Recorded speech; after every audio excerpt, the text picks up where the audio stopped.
선형회귀 분석의 결과 해석을 해보도록 하겠습니다. 정말 중요한 부분이에요. 여러분들께서 작업 3유형에 스태츠 모델스를 이용한 분석이 나왔다고 가정을 할 때 첫 번째는 모델링을 할 수 있으셔야 되죠. 근데 이 모델링에 대해서도 한 번만 모델링을 해서 바로 해석을 하는 것이 있다면 2번 모델링을 해야 되는 경우도 있어요.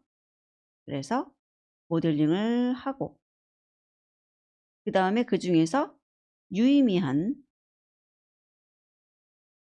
변수만 골라서 또 한 번 모델링을 하도록 하는 거죠.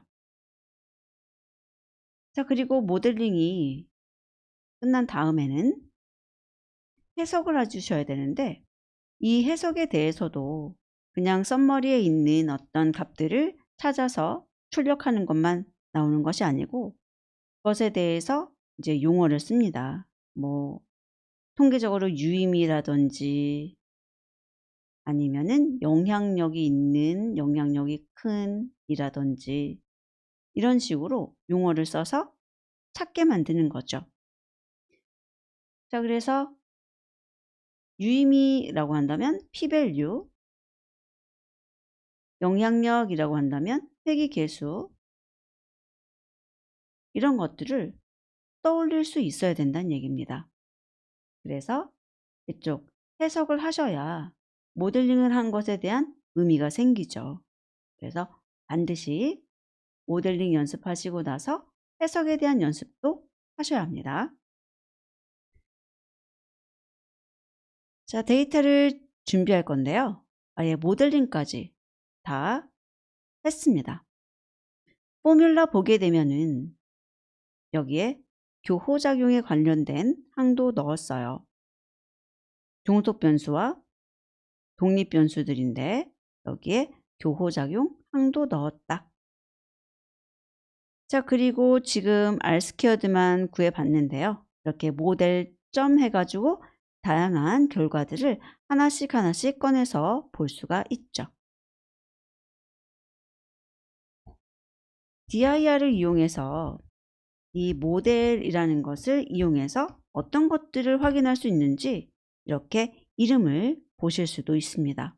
근데 정말 많죠. 이렇게. 그래서 여기 있는 것들을 다 여러분들이 암기하실 수는 없잖아요. 그래서 몇 가지 이제 자주 나오는 거 또는 나왔던 거 이런 것들을 좀 위주로 보고요.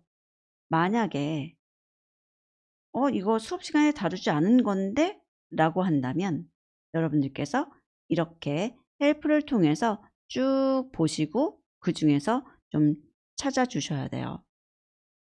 자, 우선은 여기 있는 모델에 대해서도 검색하기 쉽게 하거나 이럴 때 시리즈로 바꿔서 하시면은 편하다 그랬죠. 그러면 str 해가지고 그 내부에 있는 것이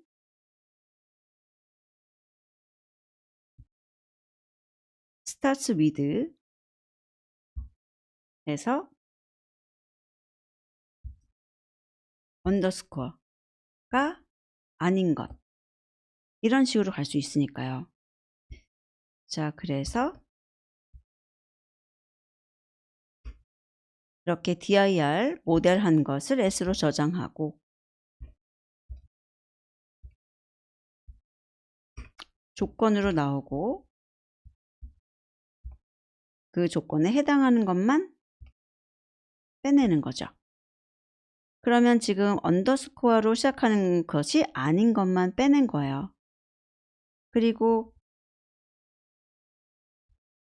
넘파이 배열로 또는 뭐 리스트 같은 것으로 이렇게 보면 조금 더 줄어드는 것을 볼 수 있어서 깔끔하죠. 자, 그리고 만약에 여러분들께서 조금 더 생각이 난다면 S에 str 해서 starts with나 아니면 뭐 contains나 이런 것들을 이용해서 R squared가 뭐였지? 이런 식으로 그러면 R squared adjust 나오는 것을 볼 수가 있죠. 그리고 F 밸류 관련한 것이면 뭔가 F로 시작할 것 같다 하면 F 밸류 또는 F의 언더스코어 P 밸류 이런 것들이 있거든요. 그래서 이렇게 헬프를 이용해서 여러분들이 사용할 수 있는 속성들을 찾아낼 수 있습니다. 자, 우선은 암기를 해 주시는 게 제일 좋아요. 이런 거 찾을 시간이 많지 않습니다. 선형 회귀 분석 결과 해석인데요. 가장 먼저 결정계수. 결정계수라는 것은 설명력이라는 단어를 꼭 기억하셔야 되죠. 그리고 모델의 성능평가에도 사용을 하고 있습니다. 그래서 모형에 설명력은 이라는 단어가 나오면 결정계수를 떠올리시고요. 그 다음에 결정계수라고 직접 언급할 수도 있습니다. 그때는 model.r² 사용하시면 되고요. 수정된 결정계수는 이 결정계수가 변수의 개수가 증가함에 따라 결정계수도 증가를 합니다. 그런데 그렇게 변수의 개수 증가에 따른 결정계수 증가 부분을 제외한 수치를 구할 수 있는데 그게 바로 수정된 결정계수죠. 모델점에서 r² 언더스코어 ADJ라는 것은 adjust의 약자로 쓴 것입니다. 다음은 회귀계수인데요. 회귀계수는 문제에서 다양하게 많이 물어봐요. 여기에서 기억해야 되는 단어는 영향력입니다. 독립변수의 영향력 해석에 사용을 하고 있는 것이에요. 회귀계수는 모델점 파람스, 이 파람스라는 것은 저희들이 파라메타에서 온 것이에요. 그래서 회귀 분석에서 y는 베타0 플러스 베타1 x1 플러스 베타2 x2 그래서 베타n xn까지 나오는 이런 회귀식이 있었을 때 이 베타들을 찾아내는 것이 학습이거든요. 우리가 fit이라고 하는 게 학습이잖아요. 그랬을 때 학습을 통해서 얻어진 이것들을 우리가 파라메타라고 합니다. 그래서 여기다가 파람스라고 한 거예요. 그런데 저희들은 이것을 뭐라고 부르냐면 이거는 모델링에서 불러주는 거고 우리가 이것을 해석할 때는 회귀계수라고 한다는 거죠. 그리고 이런 회귀계수는 절편과 이런 것들은 하나하나 다 기울기거든요. 기울기값. 회귀계수라고도 부르고 기울기라고도 불러요. 자, 그래서 기본적으로는 여기 있는 절편부터 이 각각의 변수에 대한 회귀계수를 모두 포함해서 회귀계수라고 불러줍니다. 이 회귀계수는 양수와 음수가 모두 나올 수가 있고요. 절대값의 크기가 큰 것이 영향력이 큰 것이에요. 예를 들어서 y는 3x1 더하기 5x2라고 했어요.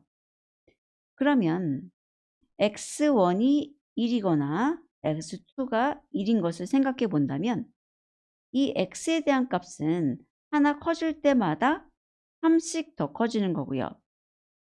x2는 하나 커질 때마다 5씩 더 커지는 거죠.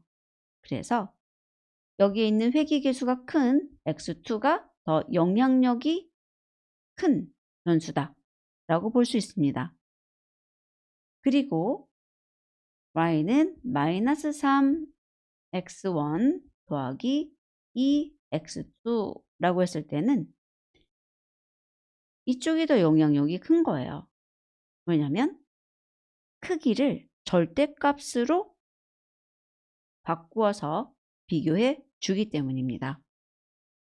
음의 방향으로 영향력이 있다는 것이지 그 영향력이 작다는 게 아니잖아요. 그래서 방향성만 나타나는 거라서 우리들은 그 크기 비교를 할 때는 절대값 취하고 크기를 비교하게 됩니다. 만약에 영향력이 가장 큰 변수의 회귀계수라고 한다면 첫 번째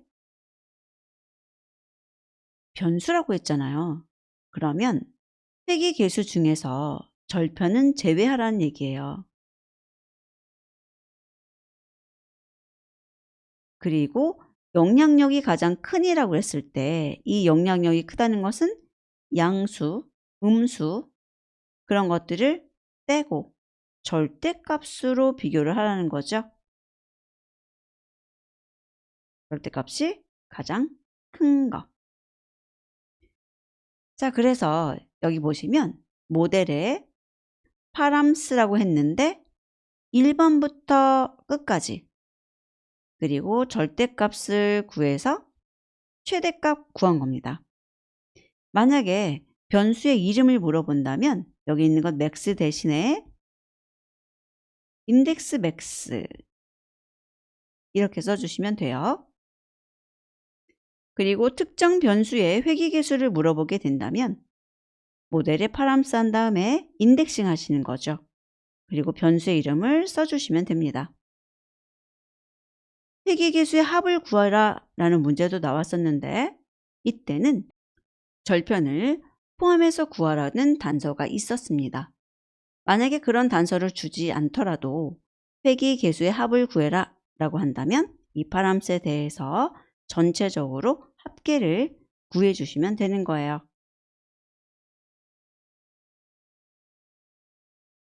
자, 이제 F통계량하고 유의확률 보도록 하겠습니다. F통계량 같은 경우에는 통계적인 유의미 해석에 사용한다는데 모델의 통계적 유의미 해석이에요. F통계량과 F통계량의 P밸류는 각각 모델점 F밸류, 모델점 F 언더스코어 P밸류로 구하실 수가 있고요. 해석을 한다면 이 F통계량의 P밸류가 0.05 이하이면 회귀 모델이 통계적으로 유의미하다고 판단이 가능합니다. 귀무가설이 모든 독립변수가 종속변수에 영향을 주지 않는다.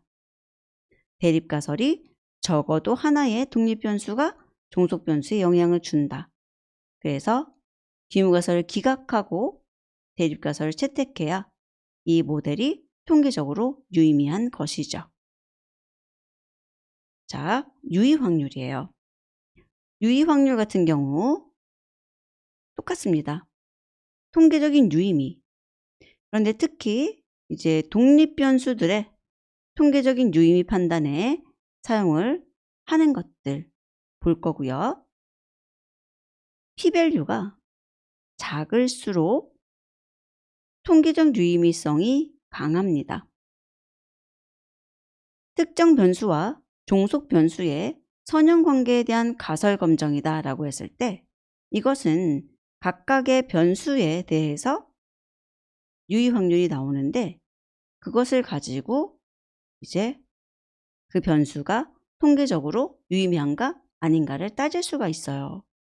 그래서 문제에서 만약에 모델링을 한번 하고 그 중에서 통계적으로 유의미한 변수만 사용해서 라고 한다면 이 통계적으로 유의미라는 것은 P밸류가 0.05보다 작거나 같은 것만 사용하는구나 라고 보시면 됩니다. 귀무가설이 특정 변수의 회귀계수가 0이다. 대립가설이 특정 변수의 기울기가 0이 아니다 예요. 그러면 우리는 기울기가 0이 아니어야 의미가 있는 거잖아요. 그게 바로 독립변수와 종속변수가 선형관계에 있는 거니까요. 그래서 대립가설을 채택하기 위해서는 0.05보다 그 변수의 p밸류가 작거나 같아야 되죠. 그래서 p밸류에 대해서는 model.pvalues하고 인덱싱할 때 변수명을 써주시면 되는 거죠. A와 B 두 개 변수의 교호작용에 대해서도 가설검정 보시게 되면 귀무가설이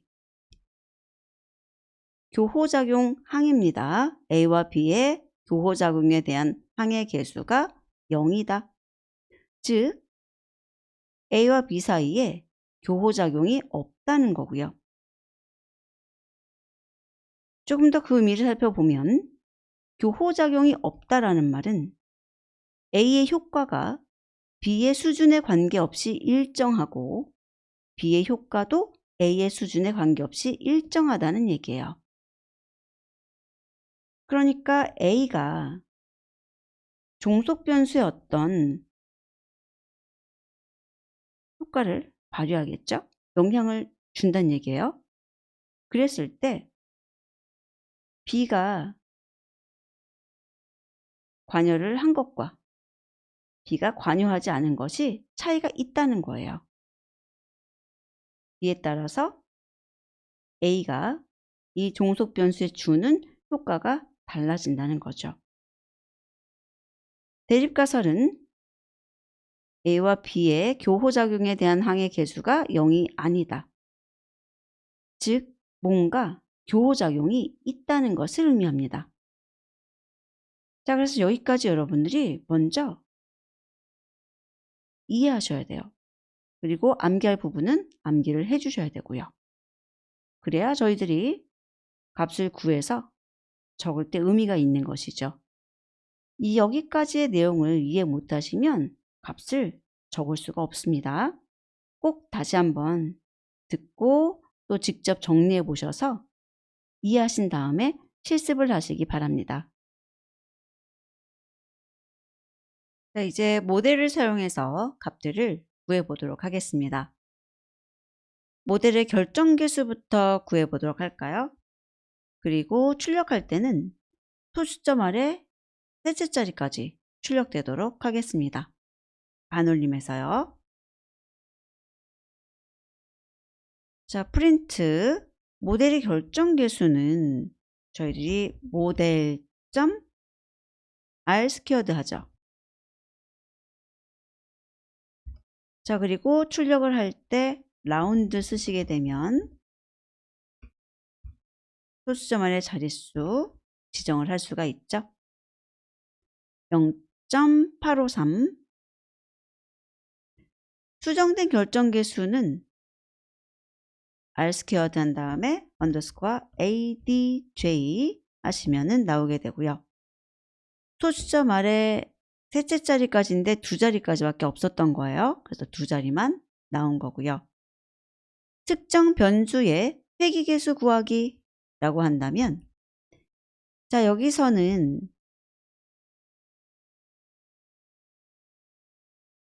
파람스 사용해 주셔야 돼요. 그리고 weight. 자, 그 위에다가 저희들이 모델에 파람스를 출력해 볼게요. 파람스 보시게 되면 절편이 가장 먼저 나왔고요. 그 아래 독립변수들이 쭉 나열된 것을 볼 수 있습니다. 그래서 파람스라고 하는 것은 절편에다가 변수들에 대한 기울기 값이 들어있다는 것을 볼 수 있습니다.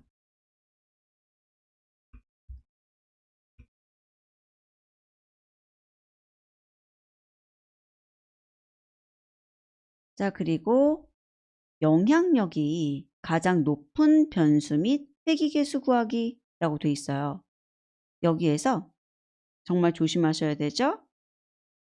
영향력이 가장 높다라고 했고 변수라고 했기 때문에 회귀계수를 봐야 되는데 이 모델의 파람스에서 1번부터 끝까지예요.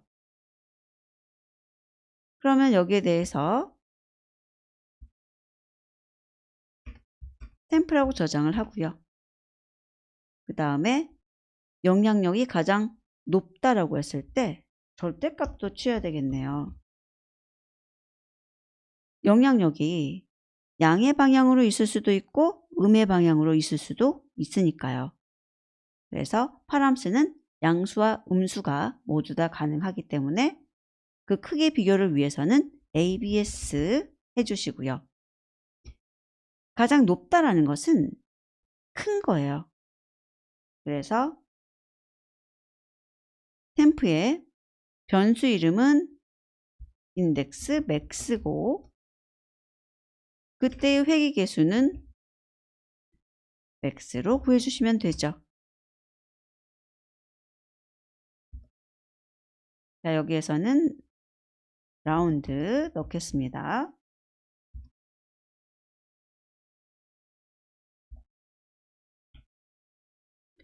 출력을 해서 보면 모델 2여고 0.785인 것을 볼 수가 있어요. 절편을 포함한 회귀개수의 합. 문제에서 절편을 포함한이라는 말이 나오지 않아도 그냥 회귀개수의 합이라고 한다면 절편과 나머지 변수들의 회귀개수를 다 이야기하는 겁니다. 모델에 파람스 하시고 바로 sum 해주시면 되죠.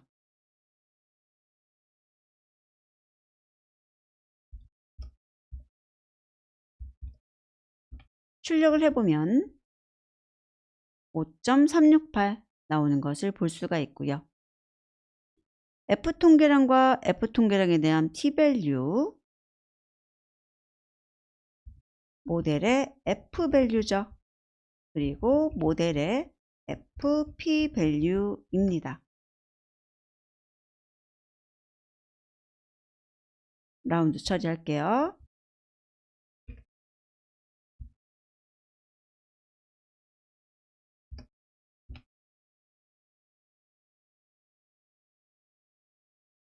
굉장히 큰 값이고 굉장히 작은 값이죠. 그러면 이 모델은 통계적으로 굉장히 유의미하다라고 이야기를 할 수가 있는 거예요. 8번 독립변수의 가장 높은 p밸류 구하기. 여기서 가장 높다, 가장 크다 같은 말이 될 텐데요. p밸류 같은 경우에는 확률 값이에요. 그래서 음수가 없습니다. 0에서 1 사이의 값이죠. 그래서 가장 높다라고 했을 때 그냥 맥스 하시면 돼요. 모델에 pValues라고 하는 것이 독립변수의 pValue들을 갖고 있는 것인데 여기에 보시게 되면은 절편에 대한 것도 같이 포함되어 있는 것을 볼 수 있습니다. 자, 그리고 모델의 pValues인데 독립변수라고 했으니까 1콜론 해주셔야 되죠. 그것에 가장 높다라고 했으니까 그냥 맥스 주시면 되는 거예요. 0.6043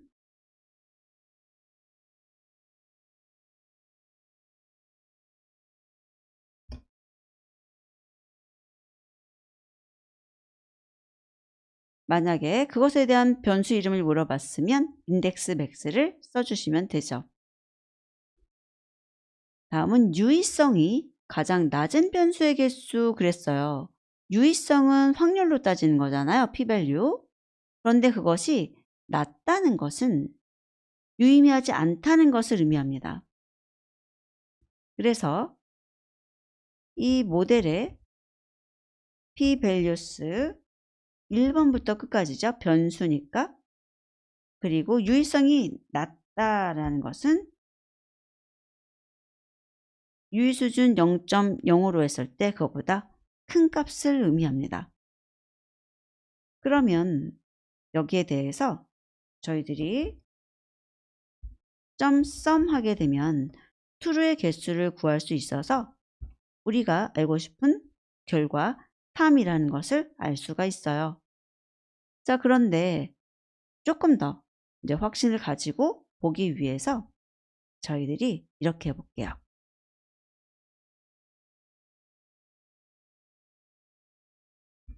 p-values예요. 절편을 빼고, 그리고 조건은 그 p-values가 0.05보다 큰 것이 유의성이 낮다는 거라 그랬죠. 자, 그러면 저희들은 p-values의 인덱싱을 통해서 어떤 것인지 실제 변수하고 그때의 p-value 값을 볼 수가 있어요. 그래서 하나, 둘, 셋, 변수의 이름도 알 수가 있죠.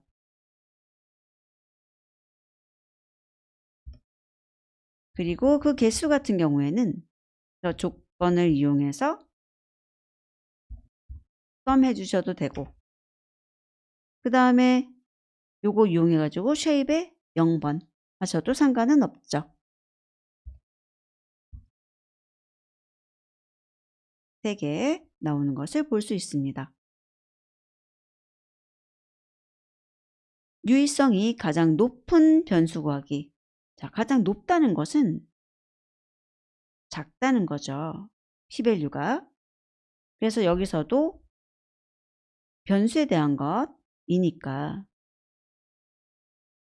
다시 쓸게요. 나누어져 있다라고 생각을 하고, 자, 그래서 p-values라고 하는 것은 이제 절편 빼고 변수들의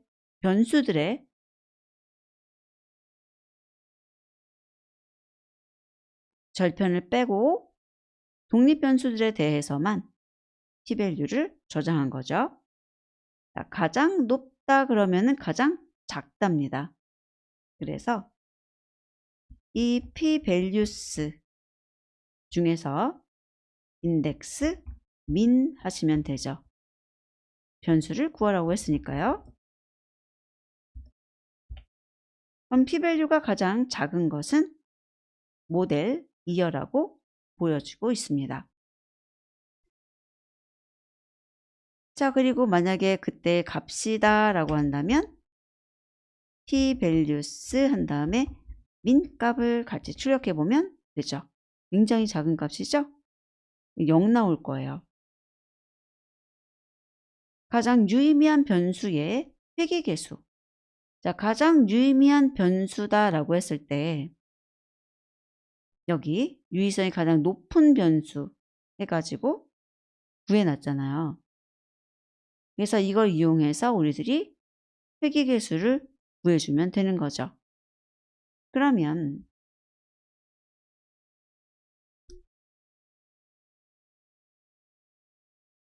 모델의 p-values 중에서 1부터 끝까지 중에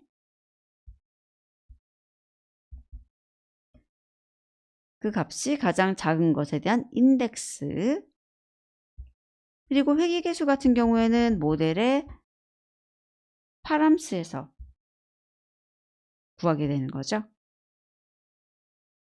그래서 이렇게 구하실 수가 있습니다. 0.785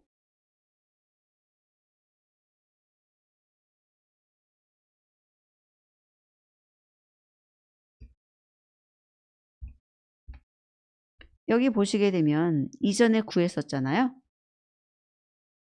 이렇게 나오는 거 볼 수 있고요. 12번 특정 변수가 종속 변수와 선형관계에 있다는 가설을 검증하시오 라고 한다면 다른 변수들은 고정된 상태에서 이런 말이 나올 수 있어요. 이때 다른 변수들은 고정된 상태가 무엇이냐면 다른 변수들이 회귀 모델에 포함된 상태를 의미한다는 것. 그러니까 그냥 다른 변수들도 존재한 상태에서 weight와 mpg가 선형관계에 있다는 가설 검증을 해라, 이런 말입니다. 그러면 이런 가설에 대한 검증은 p-value 가지고 하시는 거예요. 그래서 모델의 p-values weight입니다. 자, 그리고 이것에 대해서 선형관계가 있는지 없는지 말해주면 되는데, 만약에 0.05보다 크면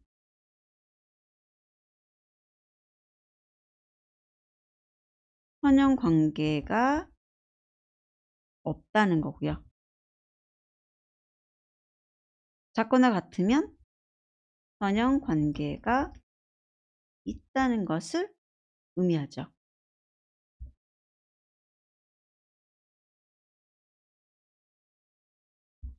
이런 식으로요. 그러면 선형관계가 있다라고 나옵니다. 웨이트에 대해서 저희들이 p-value 같이 출력해 볼게요.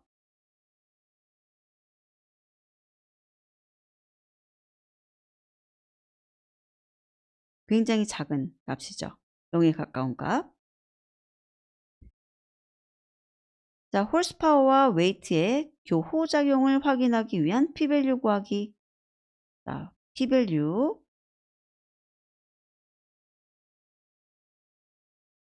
또 출력을 해보면 교호작용에 관한 것이 이렇게 나와 있어요. 홀스파워 콜론 웨이트.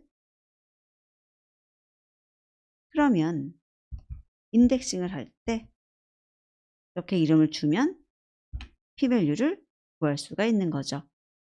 이것도 굉장히 작은 값이어서 0이 나올 겁니다. 자, 이렇게 해서 쭉 값들을 구해봤는데요. 여기 있는 것 정도는 여러분들이 좀 암기를 해주시고, 특히나 뭔가 가장 높은 p-value라고 했을 때 어떤 기준인가, 유의성이 낮다라던가 높다라던가 유의미하다던가 이런 것의 의미를 꼭 이해하고 풀어주시기 바랍니다.